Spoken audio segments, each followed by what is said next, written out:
जैकमण्डनं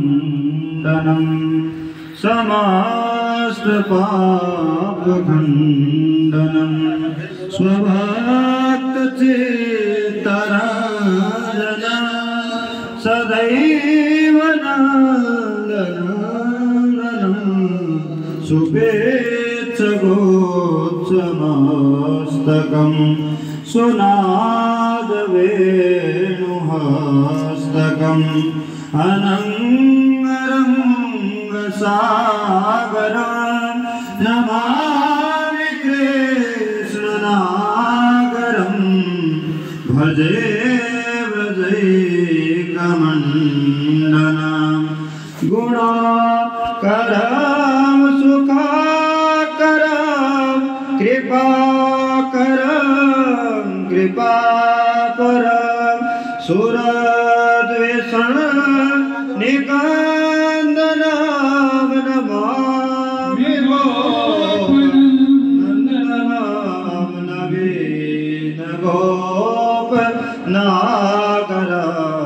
नवीन केलिलं पटं नमामि मेघसुन्दरं तदेत्रबालसत्पटं भजे व्रजैकमण्डनं यथा तथा यदा तदा तथैव कृष्णसत्कथा मया सदैव गीयतां तथा कृपा विधीयतां प्रमाणिकाष्टकद्वयं जपत्यधीत्ययः पुमान् भवेत् सनन्दनन्दने भवे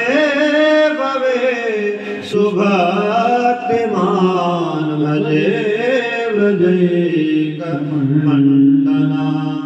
भजे